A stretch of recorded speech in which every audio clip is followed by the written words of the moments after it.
Well, hey there, my nerdy peeps. This is Father Ballecer from gadget at thetechstop.net. You know, the place where it's always time to get your geek on. We've got a little something special for you in this episode. Back in January at CES 2009, I had an interview with Miss Veronica Belmont.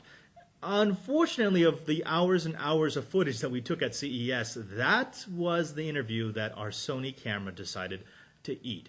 Well, it's taken us a very long time. In fact, we've had to run it through a special machine. We've had to run some really cool algorithms to take out all the noise. And it's not really quite 100%, but I couldn't bear to throw this footage away. So we're going to show you my interview with Veronica Belmont, CES 2009. I hope you enjoy. And remember, there's no Uber Geek without you.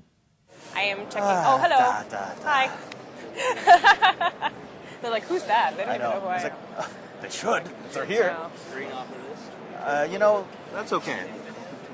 We're getting our wonderful irradiated glow it just to makes us. it look easier.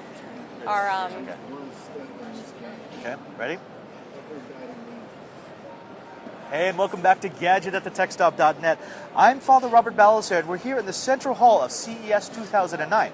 Now, you may notice next to me, I've got a special guest. She's the maven of Marvel, the diva of tech, the goddess of geek, Miss Veronica Belmont. Thank you, all those flattering things. You're making me blush. So nice to have you on the show. Thank you for having me. Fantastic. Now, I understand you came here right after Macworld. Yeah, we pretty much got out of Macworld and hopped on a plane and came to Vegas. Well, you got out of Macworld. That doesn't sound like a ringing endorsement. There wasn't too many exciting announcements this year. It was a little on the slow side. I mean, it was still fun to get to see everyone and check out all the vendors, but overall, the announcement weren't huge. And it was Steveless. What are you going to do at Macworld without Steve? I mean, come on. But Phil did a good job. I thought he held his own, for sure. Good. Fantastic. It was okay. It was fun. He was very personable. I thought it was okay. Okay, so the passing of the torch will be a smooth transition. It'll be a sad time, but I think it'll go well. Oh, fantastic. But we're not talking about Macworld. We're talking about CES 2009 here in Las Vegas. And you've had a couple of days to wander around. You've had a sort of an all-access pass. Tell me, what are the coolest things you've seen on the show floor? The coolest things? Well, I think the biggest announcement is probably the Palm Pre and the announcement of their new operating system, WebOS.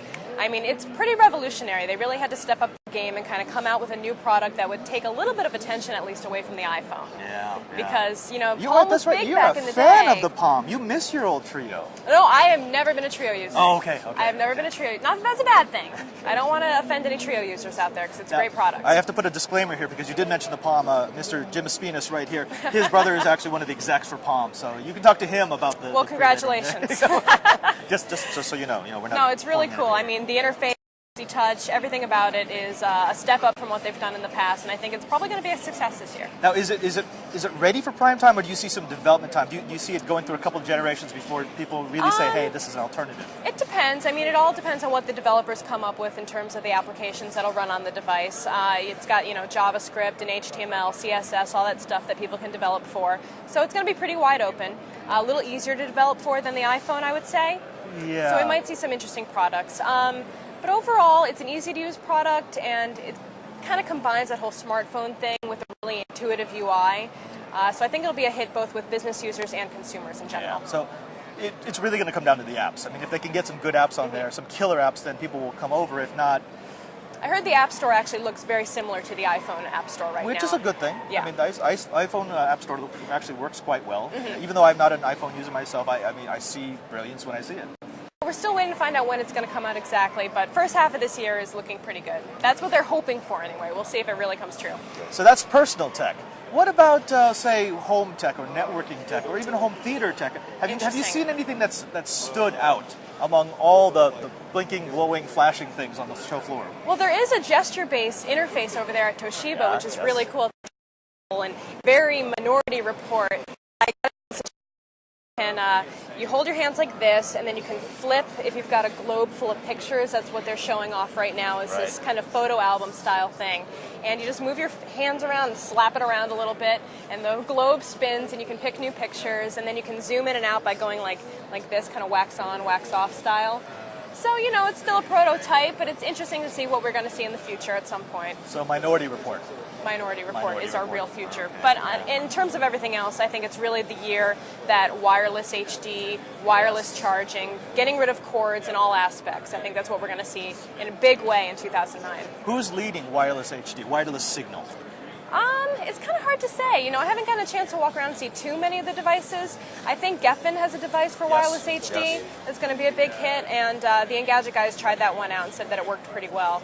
I haven't seen it in person yet, though, but that might be one to look out for. Yeah. Actually, it's interesting that you brought up wireless HD, wireless signal, because just down the hall here, we've got PowerMat, which is one of the companies that's doing wireless power. Yep. And they show off this great system where they've got the setup behind the wall, and you just hang a light or hang a TV, and it automatically gets its power. If you could do that and wireless signal, I mean, you're right, it just cuts the clutter. No more of those cords tangling up all over your floor and tripping over them and cats chewing through them. Yeah. Don't have to worry about that stuff anymore. Absolutely, I know. I have cat problems. I don't know if you knew that. We have dog problems. Okay. So, yeah, but I feel. What else? I mean, you must have been going through the press releases. You must have been walking up and down the halls. I've seen you rushing with your camera crew here and there. Has there been one thing that you see, maybe not the product so much, but the trend, where you say this is something that other companies are going to pick up and they're going to run with it? Netbooks. Okay, good call. Netbooks are definitely one of the big trends here at CES this year. I mean, we've got the Sony VIO-P, which is the tiniest and most lightweight thing I've had my hands on in a really long time in terms of notebooks. It does have, it's got Vista on it, but it's kind of sluggish because it's running on the Atom processor. So it's not as fast as we would have liked to have seen. If you want something that runs a little bit better, the HP Mini 1000 is definitely a top pick of mine as well. And then there's just netbooks all over the place. I mean, people don't necessarily want to call them netbooks sometimes. I know Sony doesn't want to, which is weird. ASUS still wants to call it an EEPC. The EPC, that's another huge favorite. Idea pad over. But I have to ask you this, personal preference. Smaller than 10 inches, larger than 10 inches for the netbook screen size? I think the VIO is, 8.5? Yes. 8.5 inches. That's a pretty small screen. Yeah. And then you get that problem with the very, very small keyboard as well, and the tiny, tiny keys. Yeah. They're pretty satisfactory to type on, though. They're not bad. But the Mini 1000 has a 90% keyboard size, so that's a lot more comfortable for typing for long periods of time. Yeah. I know a lot of people are saying that once you get up to, say, an 11-inch netbook, that it's really a sub-notebook. It kind of stops being a netbook at that point. Yeah, I would kind of agree with that. I understand that, but you're right. The keyboard is the big thing for me. I mean, I have fat fingers, and I tend to fat type. But those small notebooks are great, except I'm always hooking up an external keyboard and mouse. And right. That's another thing. Great. The VIO-P has that really, really annoying little nub touch mouse button. Sony, I hate those. They're kill so the annoying. nub. Oh, they're the worst. But you got to make room you got to fit it all in one tiny little package. So I guess that's what has to be sacrificed. Okay. Well, I mean, that's CES, but let's talk a bit about Techzilla, because I mean, the people who have been following you, and hey, I'm a big fan. I'm a big fan of you from the Buzz Out Loud days, and then the transfer over to Mahalo, and then over to Techzilla. I mean, Techzilla is, you really are sort of the daily dose of geek.